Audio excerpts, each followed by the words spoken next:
I'm so glad you brought this up because I think this is going to be one of the most important things for songwriters' survival moving forward.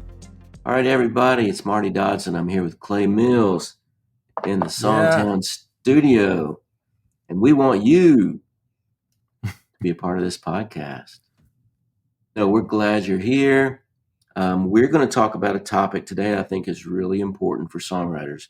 Clay, I want us to talk about finding your voice as a songwriter because, you and I do a lot of mentoring. We see a lot of songwriters that are aspiring to be professional, and a lot of them are copying other things.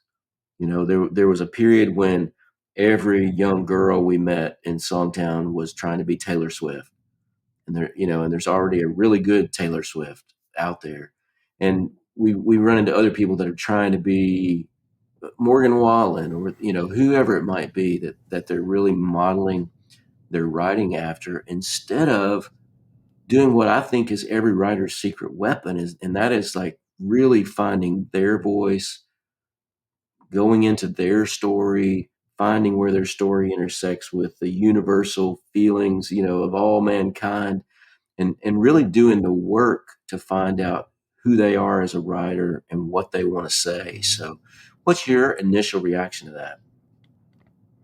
Yeah. To me, I'm so glad you brought this up because I think this is going to be one of the most important things for songwriters' survival moving forward.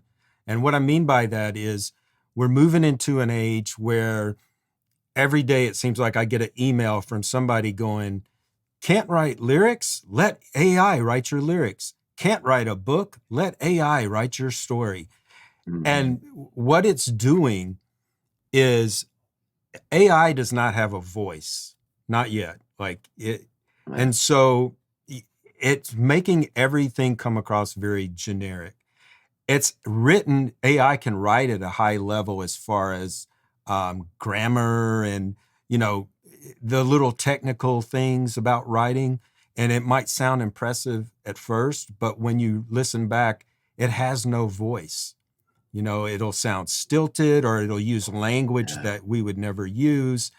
And so I think moving forward, as more people in the future are relying on AI to help them, the only thing that's going to separate you is having your own unique style and your own unique voice. And so I Yeah. think it's going to be increasingly important. I mean, it's always been important, but I think it's going to give you a big advantage. And I think part of it is, here again, we teach songwriting. So, I don't want to diss songwriting teachers because I think there's a lot you can learn. But when we're teaching songwriting, we're always trying to separate these are techniques and tools that you can use. But don't look at those and go, okay, this is the formula, and I'm going to do this every time because Max Martin writes this formula. And Right. I think that's where you get in trouble. You need to separate tools from formula and realize that you could have 1,000 tools in your tool belt, but it's up to you how you use them, how you employ them, um, and most of all, that you don't let it take away your own voice as a writer. Keep experimenting, keep trying things. Like today, I was writing a song. We wrote a verse, pre chorus, chorus. We get to the second verse, and I go, well, let's just skip the second verse and go right to the second pre chorus. So we didn't even do a second verse. We just went from the That's illegal. to the second. Yeah, but it worked really well in this situation. So my point is that if you want to develop your voice, you have to be willing to constantly try things and not be afraid to bust out of the formulas, not be, you know, you've got to speak the language and you've got to work within a format. But at the same time, there's plenty of rules that you can step outside of and try to create your own lane and your own voice. That's my first tip would be, let's get out of the rules and separate those rules from the tools. Tools are good. Rules are going to inhibit you in the Right. long run from developing your own voice. Yeah. I think another thing in developing your own voice to be really conscious of is finding things in general that you want to say, things that reflect who you are and your values, and those kind of things, because it's always going to be more honest and real feeling if you believe it. If you're writing something you don't believe in, it's going to be really difficult. So if you're somebody who's been cheated on and you're trying to write a cheating song, from a perspective of that it's a good thing, or in this story, it's probably not going to work for you. So I think it's important to really kind of find your truths and find your values and kind of get to a center place. I had a SongTown person not too long ago tell me he built tracks, and I said, well, kind of, what's your philosophy of building tracks? And he said, well, I just write a generic country track and then I get people to top line to it with me. And I said, did you hear the words you just said? And Oh he said, man. well, what do you mean? I said, generic. And my comment on his songs were they kind of sounded generic. They just Yeah. sounded like all the other stuff out there. That's kind of back to your point about the AI. We could all type in a prompt to, write me a song about, you know, being lonely because my girl broke my heart and I'm drinking whiskey. And we're going to get something that sounds very generic. But if we have been in that place where someone broke our heart and we're lonely and we're drinking whiskey, we're going to be able to write something that rings true more than what AI is going to spit out, And the same kind of thing happens when we're trying to copy people. If we're trying to copy Taylor Swift or Morgan Wallen or Katy Perry, whoever it might be, it's just going to kind of sound like a generic version of them, most Right. likely, unless their story and our story is that similar, So that's why we have to kind of look at all the things that we love. If you're a huge Taylor Swift fan, look at that music, study that music, and get tools for your toolbox from what she does because she's a great writer. But then don't copy that. Use those tools to write your own truth and your own songs that ring true for you, and that's going to give them that unique voice and keep them from sounding like something Taylor Swift might have written. Yeah, and probably the worst thing, like I've heard of artists that came up and they had only listened to Taylor Swift and everything they did sounded like Taylor Swift. So if you could broaden who you listen to, then you're going to have influences from multiple directions. And then how you put them together for yourself is going to give you a voice rather than trying to stay in, Taylor Swift lane. If you're listening to 10 different artists, then how you put those artists together and then let them synthesize in you and come out in a different kind of fashion. You were talking about the generic lyrics. The reason that, and we can go back to being real and always talking about real, is, man, when you say you have had your heart broke by someone and you're trying to write the words in a way that might change their mind, might bring them back, you're going to be a lot more brilliant if you so want to change their mind. You're going to come up with ways of talking and saying things that are going to haven't been done before. You just want to convince the world to feel like you're feeling, and you can't do that through typing in a prompt to a machine.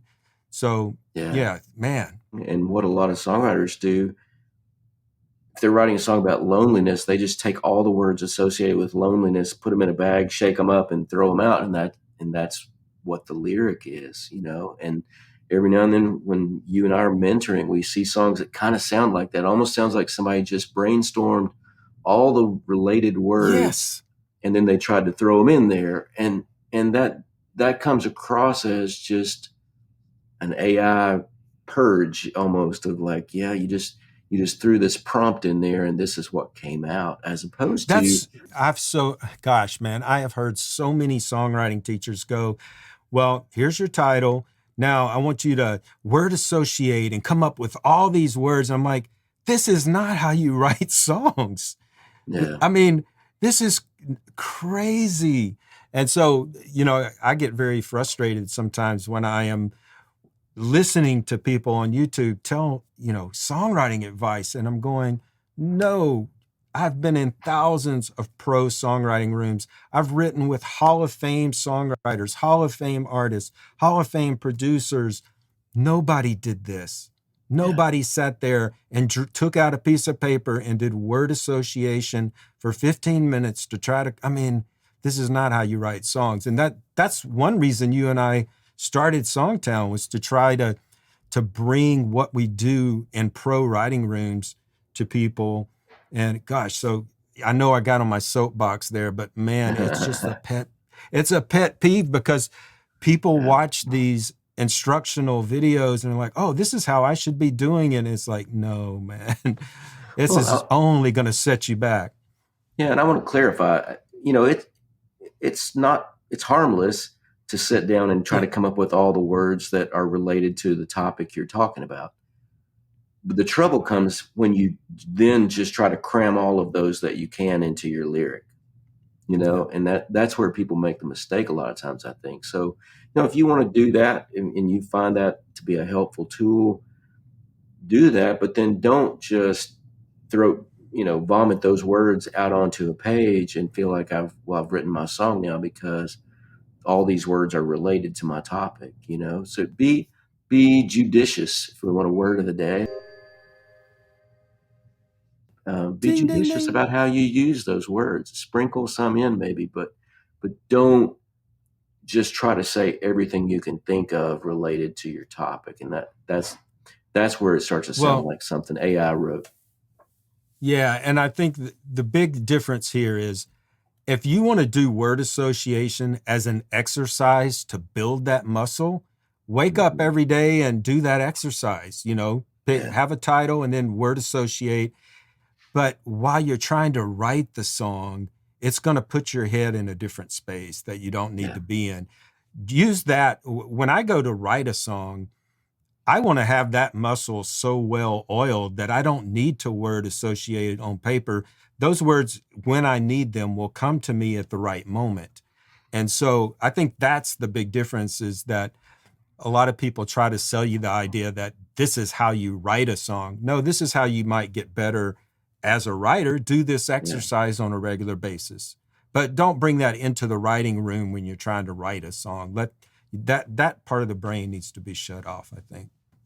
Yeah. And we've all heard songs, I think this happens a lot in Christian songs. It happens a lot in country songs, where it just feels like they put in Christian song, maybe they just put all the words from all the Christian songs they've ever heard in a bag and shook them up and threw them out. And that's my new one. And same thing with country, it's got a truck and a dog and a girl in cutoff jeans. And we just put all that in there and throw it out. Yeah. And there's our country song.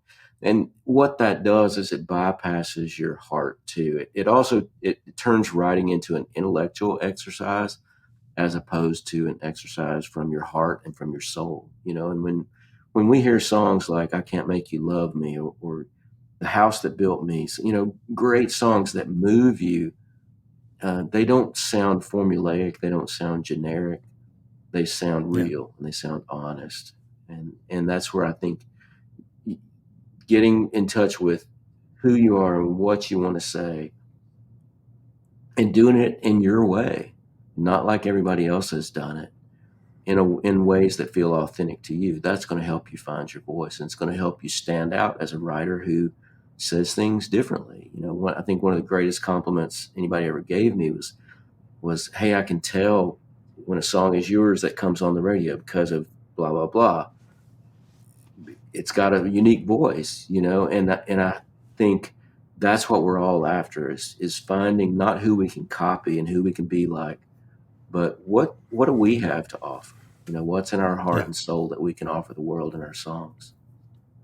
And it's important if you're trying to get a publishing deal.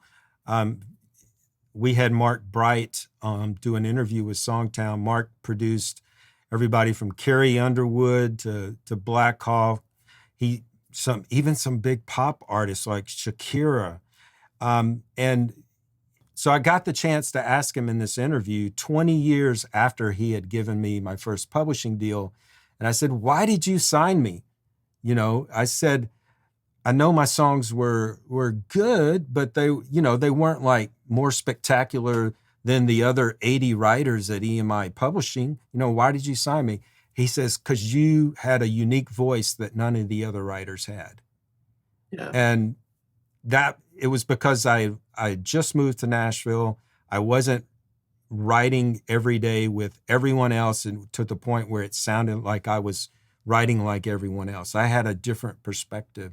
So I think you need to learn to value your difference that you can make to the songwriting world. Value the different voice that you have, and that's going to be your friend in the long run if you're ever going to, have a song that really touches people. Yeah, it's your secret weapon, because nobody else in the world has lived your story, walked in your shoes, taken your journey. And if you can learn to write from those things in a way that connects to other people's stories as well, then you got a real shot as a writer. Check out the show notes because we have links to our books. We have links to SongTown. We'd love for you to check SongTown out. We have an amazing community of songwriters from all over the world. Check us out. We'll see you next time.